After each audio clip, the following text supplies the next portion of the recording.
On considère donc une équation de la forme ax carré plus bx plus c égale 0, dans laquelle a est non nul.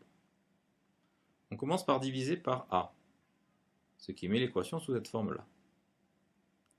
Puis, on va s'inspirer de ce qu'on a rencontré dans les exemples précédents, et on va chercher à transformer x carré plus b sur ax en considérant que c'est le développement, ou plutôt le début du développement d'un carré.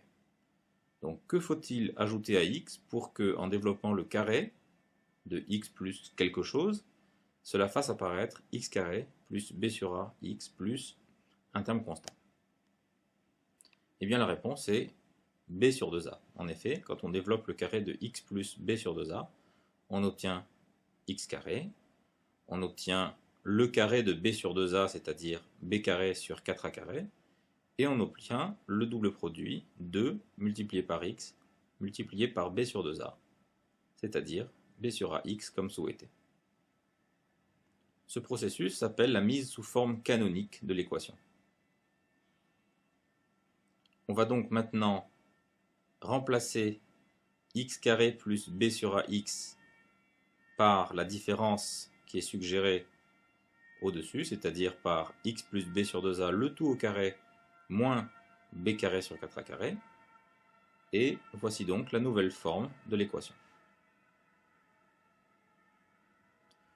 On réduit ensuite au même dénominateur la somme des deux dernières fractions. Et ce qu'on a sous les yeux, c'est peut-être une différence de 2 carrés. Pourquoi peut-être? Eh bien parce que cela dépend du signe de b carré moins 4ac sur 4a carré, c'est-à-dire du signe de b carré moins 4ac. Cette quantité b carré moins 4ac joue donc, par l'intermédiaire de son signe, un rôle dans la discussion qui va suivre. Elle l'amène à distinguer plusieurs cas, à discriminer entre plusieurs cas, d'où son nom de discriminant, que l'on note traditionnellement delta en majuscule. Voici donc l'équation sous sa forme réduite. Il y a donc maintenant à discuter selon le signe de delta.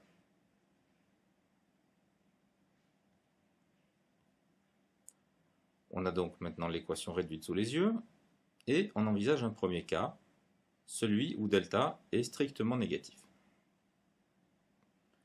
Dans ce cas, le terme moins delta sur 4a carré est strictement positif, et donc le membre de gauche de l'équation ne peut pas être nul. Aucune solution.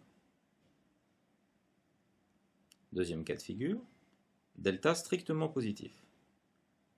Dans ce cas, delta sur 4a carré peut s'écrire comme le carré de quelque chose, c'est-à-dire le carré de racine carrée de delta, le tout sur 2a, et on a donc une différence de 2 carrés dans le membre de gauche de l'équation, ce qui permet de factoriser et d'obtenir deux solutions que voilà. Enfin, si delta est nul, l'équation s'écrit sous une forme très simple, x plus b sur 2a, le tout au carré égale 0, et ne possède donc qu'une seule solution, à savoir moins b sur 2a, et l'on remarque que ceci est cohérent avec les formules obtenues juste au-dessus, en y faisant delta égale 0. Appliquons ceci à un exemple. Voici donc une équation du second degré. Elle correspond à a égale 3, b égale 5, et c égale moins 2.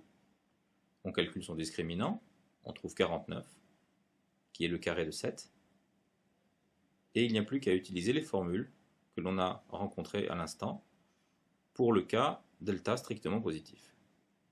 On simplifie, et on trouve deux solutions qui sont moins 2 et 1 tiers.